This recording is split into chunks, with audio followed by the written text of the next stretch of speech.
Well, welcome back to the Social World podcast, or if you want to Google it, Thoughts on the Social World. My name's Dave Niven, and as always, it's a pleasure to have your company. Now, we focus a lot on safeguarding and communication. We focus on social work, we focus on caregiving, and we focus on key people in the industry worldwide now. Recently, I've been doing a lot, you might have realized, about human trafficking, anti-slavery, etc., and some of the big organized crime sort of drives that people are trying to combat across the globe. But also in the middle of it, it's a way how we talk to each other, those of us that are against these things and want to improve people's lives. And I'm so pleased today to have a guest. Professor Jonathan Singer, who from Chicago, who effectively is one of the most established podcasters in the social work field. I think he's been doing it for about 15 years, and he's just published a book with a co-editor, Mim Fox, Podcasting in Social Work Education, a Way Forward for Educators. Jonathan, welcome to the program. Thank you so much, Dave. It's an honor and a pleasure to be back on the podcast with you. Good, good man. Well, I'm really pleased to get into this now, but I think the obvious thing is for people now is can you just give us a bit of an overview, remembering there'll be different audiences, but of the podcasting and social work education publication that you've done. But at the front, we'll have on the front page all the links, how to get this book, how to look at it, how to deal with it, how to investigate what Jonathan was saying. But for now, could you just take us into it a bit, Jonathan? Absolutely. So, podcasting and social work education was an idea that Mim Fox brought to me. She's a podcaster and a social work professor out of Australia. And she has done a remarkable job over the past few years of essentially creating a podcasting production company. She has there are several podcasts that she's involved in, Social Work Stories being one of them, and she said, lots of folks have been podcasting and lots of folks use it for education. There are some folks in social work who are using it for education, but I haven't been able to find anything that really dives down into some of the pedagogical issues, some of the things that educators should be thinking about when they are thinking about either assigning podcasts as learning material or podcasting as an assignment. Mm. And this is something that social workers should think about. And honestly, when she first brought it up, I was like, well, what is there to think about? Like like you, Dave, you've got great episodes. If I'm interested in something on trafficking, I might just assign that to my students, right? I don't think much about it. But over the course of, 2, 3 years, Mim and I really dove into some of the research that journalists have done on podcasting and radio and sort of audio production, the ethics of interviewing people, the ethics of creating and co-creating content, who owns it, what does it mean to tell other people's stories, and so the book, it's an edited book because we wanted to get multiple voices. So we have folks from Australia, New Zealand, the United States, writing about their experiences with podcasting in various facets You remember when you of started? I mean, education.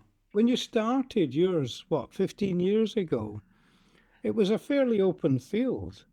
Yeah. And I think now it's got that feeling of kind of thousands of people in that field, millions maybe. I mean, I don't know about 500,000, but no, I mean, it is a real tried and tested means of communication. I just think that, you've always been a bit ahead of your time, Jonathan, but this is a great, no, but it's about time somebody actually classified some of the stuff going on and talked about this communications kind of methodology, if you like, how helpful it is. Yeah. Yeah. And I think there are a couple of ideas that I would love to be able to share with your audience Yeah, from the go ahead. book. Go ahead. Yeah. Um, One of them is the idea of um, when you assign a podcast, when you're listening to a podcast, is it broadcasting, right? Is it getting information out to a broad swath of the audience? Is it an idea that is reaching a lot of people, or is it narrowcasting, right? This idea that you are, in fact, contributing to like an echo chamber, right? That um, I might have a specific perspective, perspective as a professor, and I want my students to really understand that perspective. And so I might assign a reading and then a podcast that aligns with it. And what I'm doing is I'm really hammering home a viewpoint. And the question is, how does that fit with my educational philosophy, right? How does it fit with my pedagogical stance or my andragogical stance, right? If I'm looking to see education as a transformative experience, as an experience where I disrupt ways that my students are thinking about things, am I really doing that by assigning two or three materials that essentially say the same thing? Um, Hmm. how am I honoring and acknowledging my students as adult learners who are coming in with their own insights into something if they have no say in what the podcasting content would be, right? Because Okay, everybody's can I listening to take a podcasts couple these of days, points right? from you? Let me take a couple of points there to Yeah, develop, if I might, from what you've just said. yeah, On the first hand, whether it's a broad market or a narrow market, that aspect of things, it's something I must admit I've always kind of wrestled with myself. On one hand, I do remember there were some years or some times where I kind of convinced myself that, look, there's a niche market here. Let's not go get above ourselves. We're not mm-hmm. going to get 10 million listens. I mean, this is for a specific audience, maybe a little broader than social work safeguarding, maybe the law enforcement, health, education. That's good.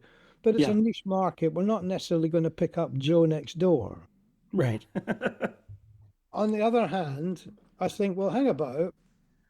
If we're actually walking the walk as much as talking the talk, we should be introducing variations for Joe next door. Yeah, Things that or if it's Josephine, whatever she's interested in order to engage them in the debate about keeping people safe. And caring, and so I mean, I must admit I've kind of varied between them, just picking up some of these points. I just want to know what you think about that.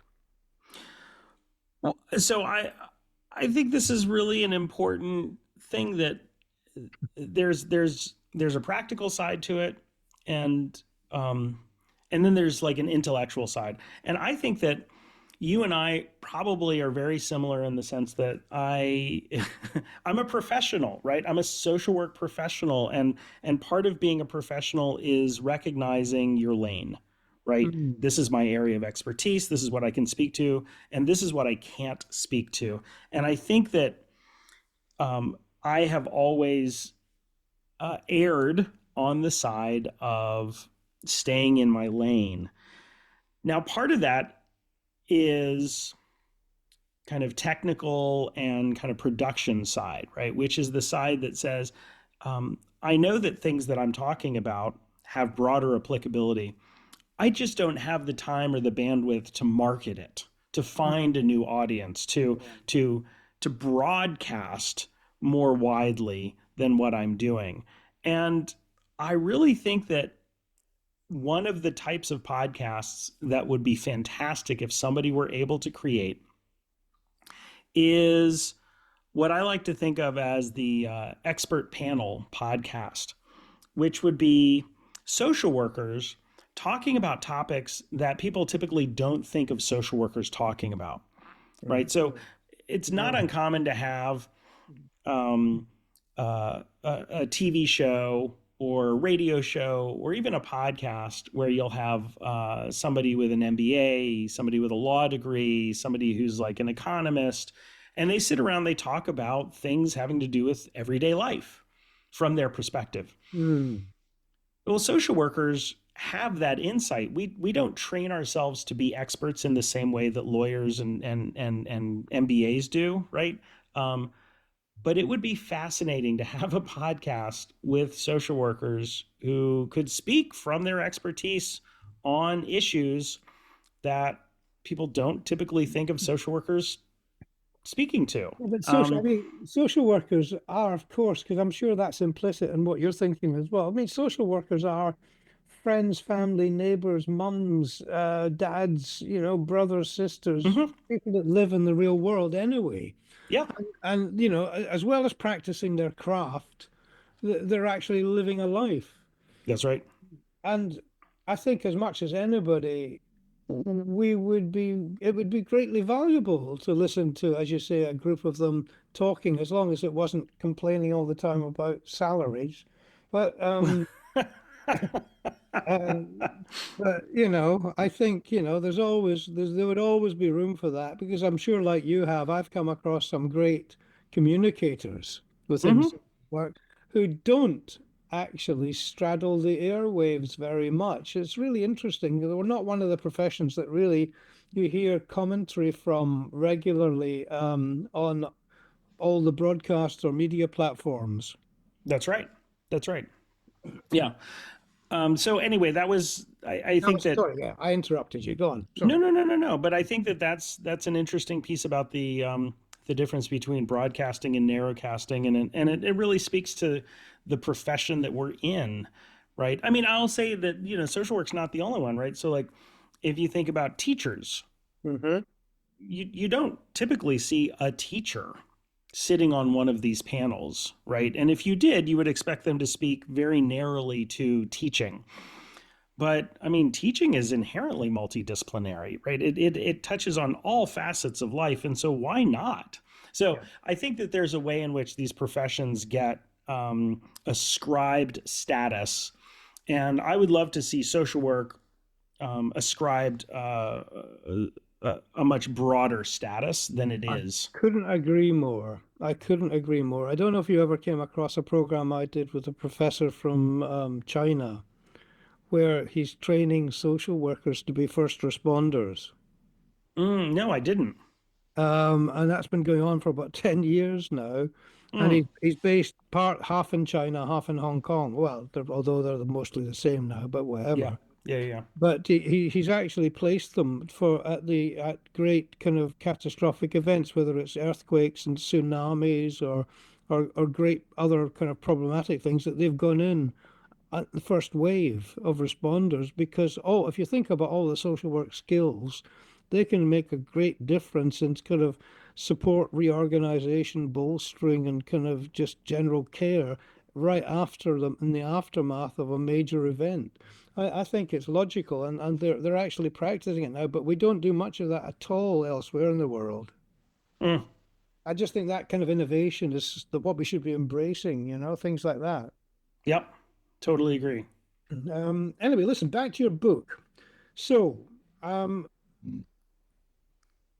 are you aiming it at educational institutions as much, or are you, in your own words, trying to make it broad as well as narrow? So this book is specifically directed towards social work educators. Okay. Um, Yeah. I think any educator could find value in the book, but we tie in, uh, very social work specific concepts, IFSW, NASW, Mm. codes of ethics, things like that, and so we talk about it within the context of social work. So you could, I mean, I've picked up psychology books that I definitely have applicability, but it's clear that they're written for psychologists because they're talking about things that I don't know anything about related to their organizations. But we do have broad concepts. Like, so for example, Mim and I developed a framework for social work education and podcasting that we have the very uncreative title called the Fox Singer Framework for Social Work Education and Podcasting, Catchy. right? And it talks about the components of transformative learning, integrating relationship based practice, enhancing experiential learning, building a pedagogical blueprint, Mhm. um, Mhm. which and that one is needs a little more explanation. It means that um, that podcasts are really integrated with the curriculum with clear objectives, right, and alignment with course outcomes, not just like, oh, here's a reading and here's a podcast, right? Like, how does it really fit together? Um, and then the last two pieces are leveraging storytelling and lived experiences, and then ensuring rigor and relevance.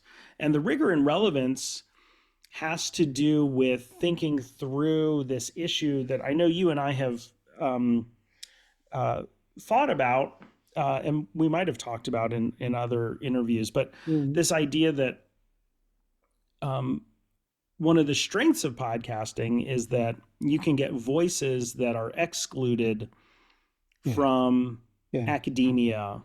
or big media, and voices that are really important for folks on the ground because they reflect the lived experience of folks that we work with.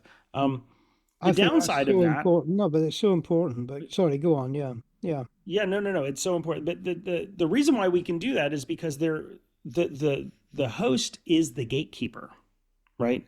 And so the downside is the host is the gatekeeper, and there is no sense of what is the validity or reliability? What's the trustworthiness of the information being shared on a podcast? And so having podcasters and having educators think about, well, where does this information land in terms of something that's trustworthy? And I gave the example of This American Life, which is a radio show and a podcast that I love. Yeah. Yeah. Yeah. And in the book, I give an example of how they have had to at least twice retract podcast episodes because they were based on incorrect information. Yeah. Yeah. Yeah. Mm. And these are huge operations. I mean, it doesn't get bigger than This American Life in terms of staff and in terms, and everybody's a journalist, so they have their own codes of ethics there. But um, what would it mean if you interviewed somebody who is talking about trafficking, for example, and Mm. it turns out that what they were saying was absolutely not true, right? Oh, yeah. I mean, the whole misinformation sort of validation sort of thing is a huge issue for all major kind of well, broadcast outlets these days. Mm-hmm. Yeah. And we're no different. But at least what you've just said a minute ago about the host being in control. Mm-hmm. I mean, a bit like you, I tend to do one-on-ones Yeah. mostly. Yep. And um, you usually get a sense of a kind of with conversation or knowledge of them beforehand, exactly which way they're going to go. And I think our antennae are still pretty good, although I've got to say, and I know you did an AI interview yourself, didn't you? Um, but I've got to say that the world is changing quite a bit in terms of misinformation and in terms of the ability to mask misinformation. Mm-hmm. So yeah, I mean, I do a lot of things to do with poetry in my sort of downtime, and but beginning, I judge some competitions and so on, and we're getting the first few AI poems getting sent in under somebody's heading, somebody's name, you know? It's all Yeah. getting to creep in all sorts of different ways. But sorry, I'm doing a bit of too much talking here, but listen, let me ask you the question because I wanted to pick up what you were saying about the different audiences. Mm-hmm. Um, I also believe that, yes, you can have an academic professional audience, you will, but at the same time, you've got to be the replacement, I think, for the newsletter. You're the replacement for the Mm. email round. You're the replacement for to be honest, sometimes the telephone. You're the news giver in many respects, and that can really be developed in caring organizations in terms of keep. I mean, I chair a diocese for Church of England, safeguarding board, and one of the dioceses has 500 churches in it Mm. and they communicate by dashboards or by newsletters or words of mouth, and that's okay. But I mean, we can all see the benefit of having a regular podcast once a week Yeah. with key people giving messages and using it as a training platform. as well as everything else that's being offered. And I think that would apply, I would imagine. Tell me what you think, but that would apply in many institutions.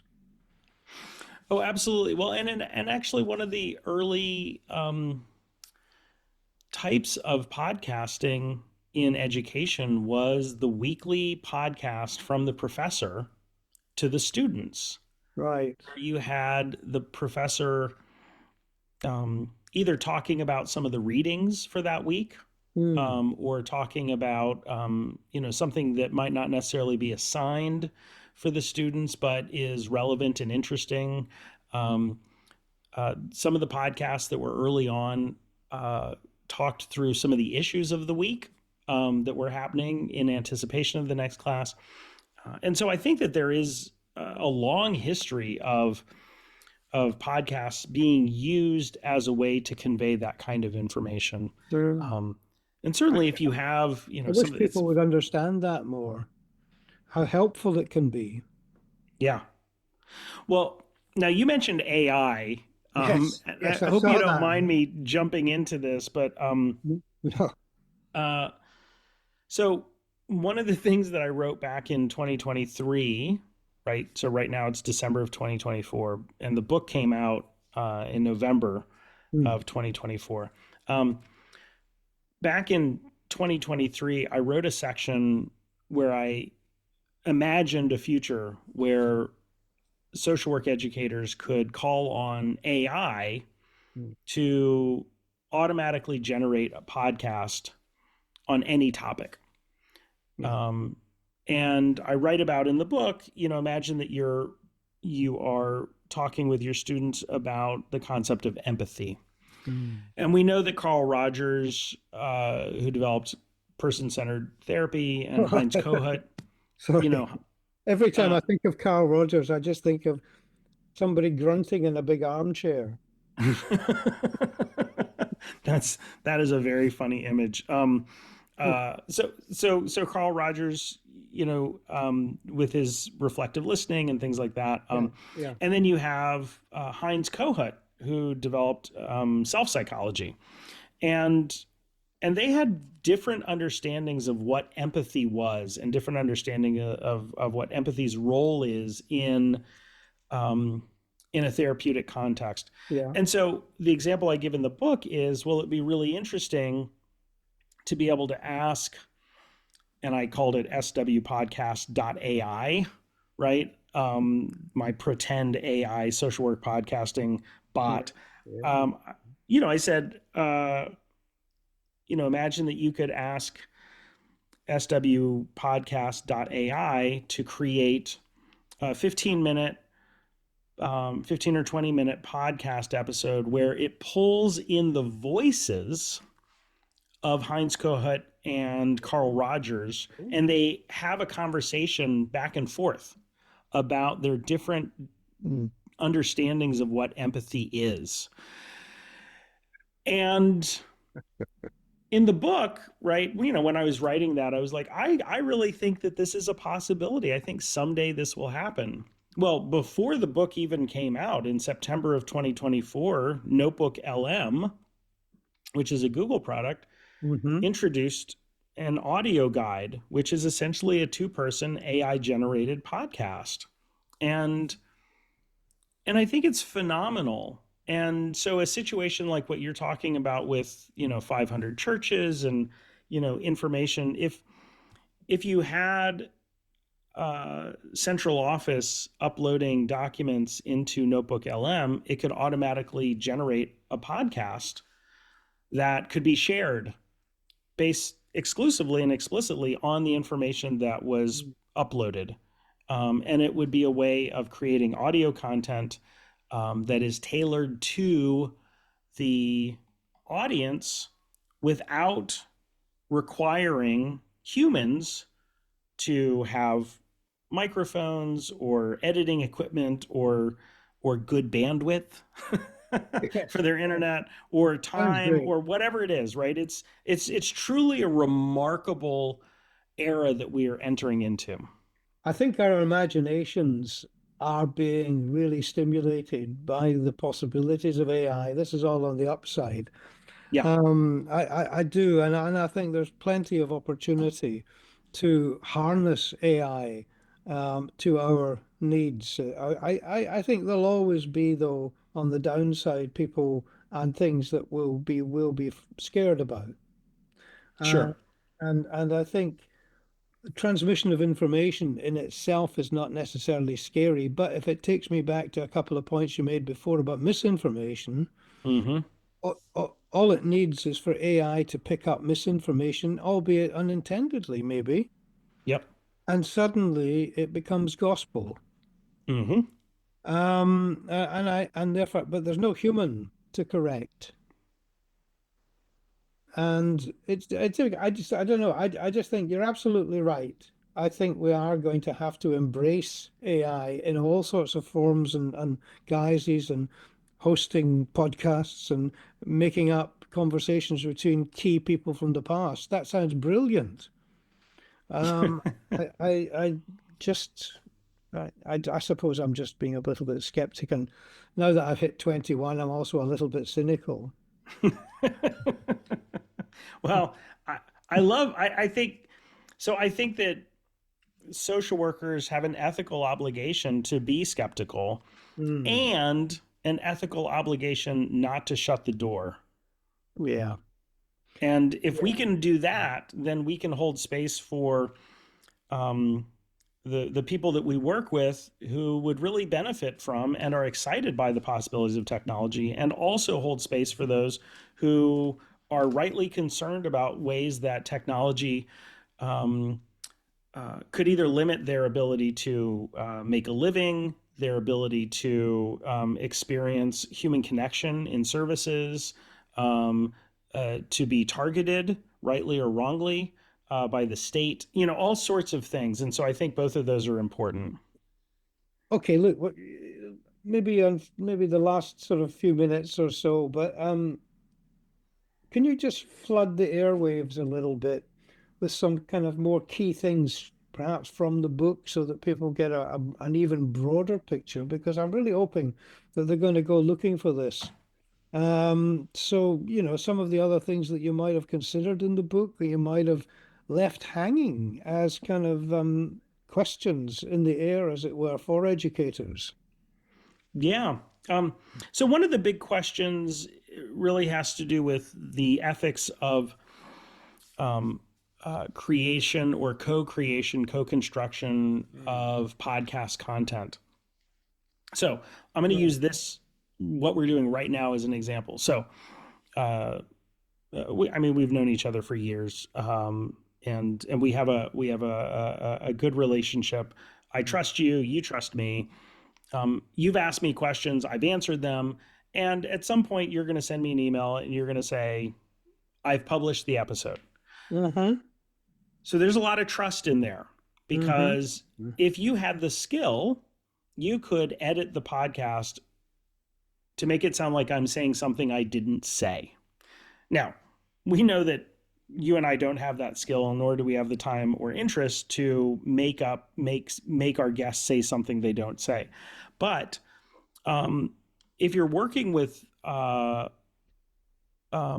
if you're working with a community that has traditionally been silenced or misrepresented, um, and you hear somebody on an interview say something that is going to create a firestorm in your listening community or controversial.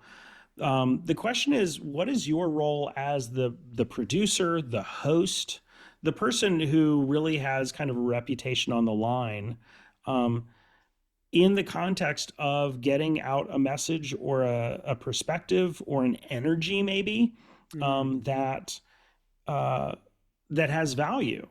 Do you have an ethical responsibility to do that, right? And and I think this is really hard. It's one thing to say, here's a piece of written material, edit it.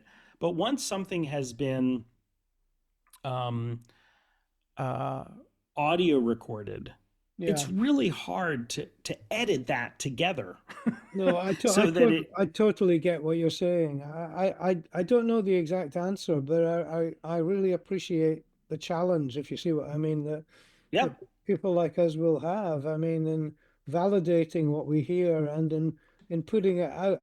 Let's wrap it up a bit at that because I think the ending is kind of this uncertain future, but I do think it's a marvelous tool, and I think you've managed to capture all the good possibilities as well as the challenges in your book. I thank mean, you. I might, we might try and get a hold of Mim and get her on with you for a follow-up. I think that might be a good thing to do. And if you're going to develop some more thinking about a panel issue or a collection of podcasts, I don't know what's the noun for a collection of podcasts, I wonder. Anyway, um, that that would be I think that would be fascinating, and I'd love to do it with you, Jonathan. But listen, in the meantime, can we just say thanks ever so much? People buy his book, it's worth it.